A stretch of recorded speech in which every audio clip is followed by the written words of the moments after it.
आज हम बात करेंगे इमरजेंसी प्रोविजन आर्टिकल 352-360 की। भारतीय संविधान के पार्ट 18 में emergency provision article emergency provision article है आर्टिकल 352 से 360 तक। इसमें बताया गया कि इमरजेंसी कितने टाइप की और किन किन वजह से लग सकती है। नंबर 1 है नेशनल इमरजेंसी, दूसरी स्टेट इमरजेंसी और तीसरी फाइनेंशियल इमरजेंसी। नेशनल इमरजेंसी के बारे में आर्टिकल 352 में बताया गया है। ये जब लगेगी जब अगर कोई वार हो रहा हो, देश युद्ध में हो, ट्रिगर बाय वार हो, एक्सटर्नल एग्रेशन हो, किसी और आर्म रिबेलियन हो, मतलब किसी ने विद्रोह कर दिया हो, स्टेट के अंदर ही विद्रोह कर दिया हो। नंबर 2 कंडीशन है कि प्रेसिडेंट इमरजेंसी जब ही लगा सकता है, नेशनल इमरजेंसी, जब इस चीज़ के बारे में एडवाइस की गई हो कैबिनेट के द्वारा। तीसरी है जब इमरजेंसी डिक्लेयर हो जाती है, उसको दोनों हाउस में अप्रूव करना पड़ता है 1 मंथ के अंदर अंदर। अगर 1 मंथ के अंदर अंदर उसे अप्रूव नहीं किया जाए तो इमरजेंसी हट जाएगी।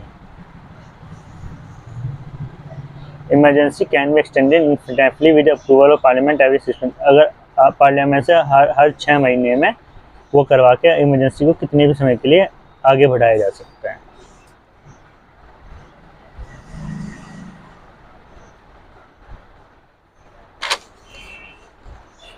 इमरजेंसी के इफेक्ट फंडामेंटल राइट्स में, मौलिक अधिकारों पर इमरजेंसी के क्या प्रभाव पड़ते हैं। नेशनल इमरजेंसी के during national emergency the rights conferred by article 19 freedom of speech, assembly etc are automatic suspend. National emergency लगते साथ ही फ्रीडम ऑफ स्पीच खत्म हो जाती है और लोग एक जगह इकट्ठा करके असेंबली कर दे, वो दोनों चीज़ें खत्म हो जाती है। और राष्ट्रपति कोर्ट जाने की वो भी बंद कर सकता है। अगर उसे ऐसा लगता है कि कंडीशन ज़्यादा बुरी है तो वो लोगों को कोर्ट जाने के लिए भी मना कर सकता है। अब historical events of national emergency की नेशनल इमरजेंसी कब कब लगी। तो नेशनल इमरजेंसी इंडिया में अभी तक 3 टाइम लग चुकी है। नंबर 1 इंडो चाइना वार, दूसरा इंडो पाकिस्तान वार और 1975 में इंटरनल डिस्टर्बेंस।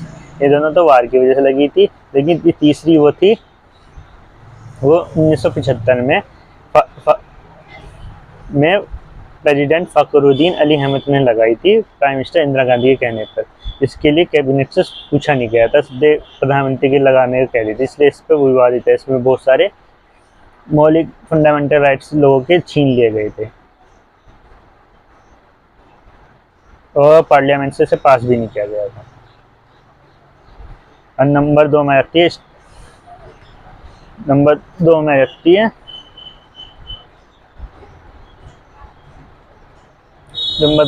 स्टेट इमरजेंसी और प्रेसिडेंट रूल। आर्टिकल 356 में स्टेट इमरजेंसी को प्रेसिडेंट रूल भी कहते हैं। ये आर्टिकल 356 में आता है।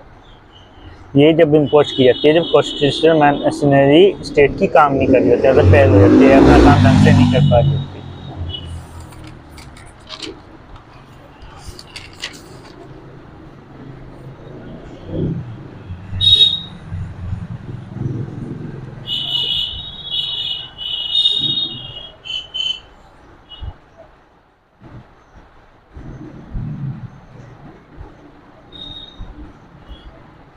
एक स्टेट इमरजेंसी जब लगाई जा सकती है जब गवर्नर ऑफ स्टेट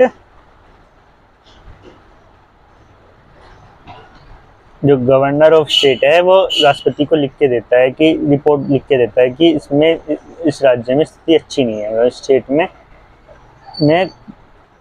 कॉन्स्टिट्यूशन के द्वारा काम, जो कॉन्स्टिट्यूशन के अनुसार काम नहीं हो रहा, लॉ एंड ऑर्डर अच्छा नहीं है, कॉन्स्टिट्यूशन की तरह काम नहीं हो रहा, तो इस चीज़ में स्टेट इमरजेंसी लगाई जा सकती है।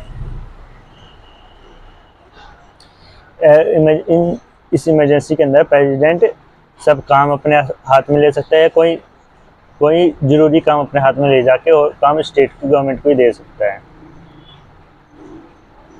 इस चीज़ में parliament can make laws for state assembly के को छोड़ के पार्लियामेंट है जो वो लॉ बना सकती है स्टेट के लिए। स्टेट की वो असेंबली लॉ नहीं बना पाएगी, पार्लियामेंट लॉ बना पाएगी। इसमें भी वही है कि इमरजेंसी को अप्रूव होनी चाहिए दोनों हाउस से इन 2 महीने के अंदर अंदर। और मैक्सिमम पीरियड जब तक स्टेट इमरजेंसी लग सकती है वो 3 साल का है। और हर हर अप्रूवल 3 साल के लिए बढ़ाने के लिए हर 6 महीने में अप्रूवल पार्लियामेंट से लेना पड़ेगा।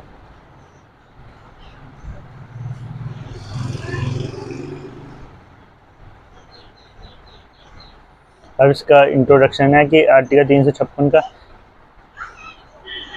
अगर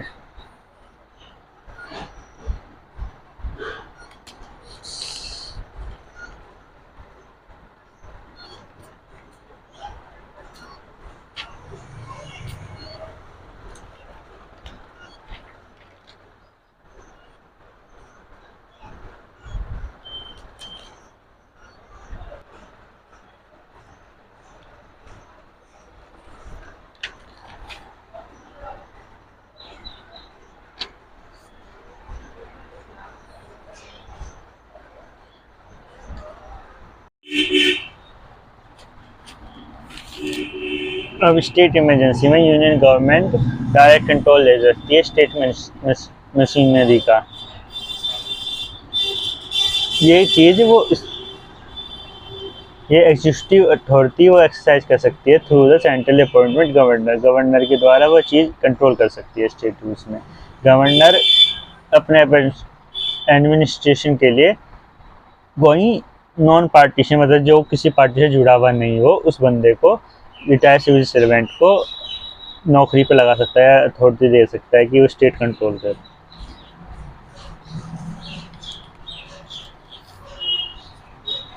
अब इसमें एक लैंडमार्क केस है सुप्रीम कोर्ट ऑफ इंडिया में 1994 में SR Bommai versus Union of India. इसमें मिसयूज को, प्रेसिडेंट रोल के मिसयूज को रिस्ट्रिक्टेड किया गया है, मतलब कि अब मिसयूज नहीं किया जा सकता आर्टिकल 356 का कि कहीं की सरकार गिराने में, स्टेट की सरकार गिराने में किसी भी अलग रीजन से। जब सफिशिएंट रीजन होगा जब भी प्रेसिडेंट रूल लग सकता है और सुप्रीम कोर्ट उसकी समीक्षा कर सकता है कि प्रेसिडेंट रूल सही लगा या गलत लगा। और नंबर 3 है फाइनेंशियल इमरजेंसी, आर्टिकल 360 के अंदर आती है। फाइनेंशियल इमरजेंसी जब लग सकती है जब प्रेसिडेंट इस चीज़ पे संतुष्ट हो कि भारत की फाइनेंशियल स्टेबिलिटी सही नहीं है, क्रेडिट ऑफ इंडिया सही नहीं है, भारत की किसी पार्ट की फाइनेंशियल स्थिति सही नहीं है।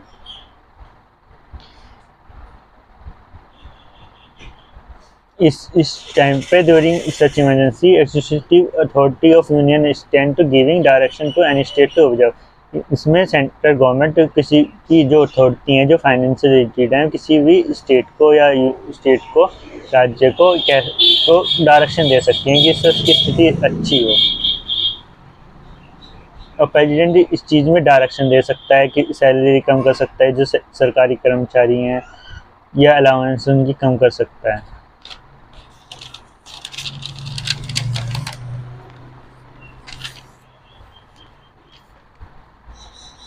इसमें लीगल प्रोविजन है कि अनलाइक नेशनल इमरजेंसी की जगह फाइनेंशियल इमरजेंसी के लिए अब पार्लियामेंट का अप्रूवल नहीं चाहिए होता है और ये जब तक इसकी जरूरत है जब तक चल सकती है। अब इसका इफेक्ट क्या होते हैं स्टेट पे और सिटीजन्स पे।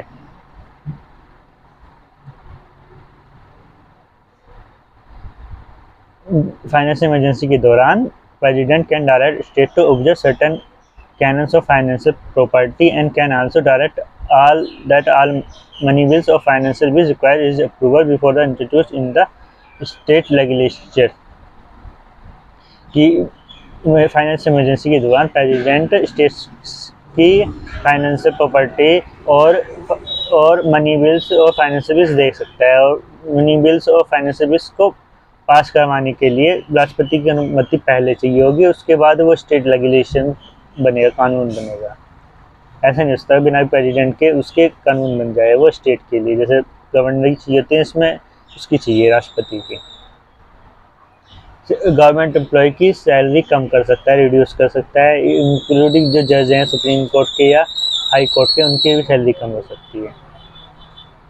इंसिडेंट ऑफ फाइनेंशियल इमरजेंसी, आज तक भारत में फाइनेंशियल इमरजेंसी नहीं लगी है।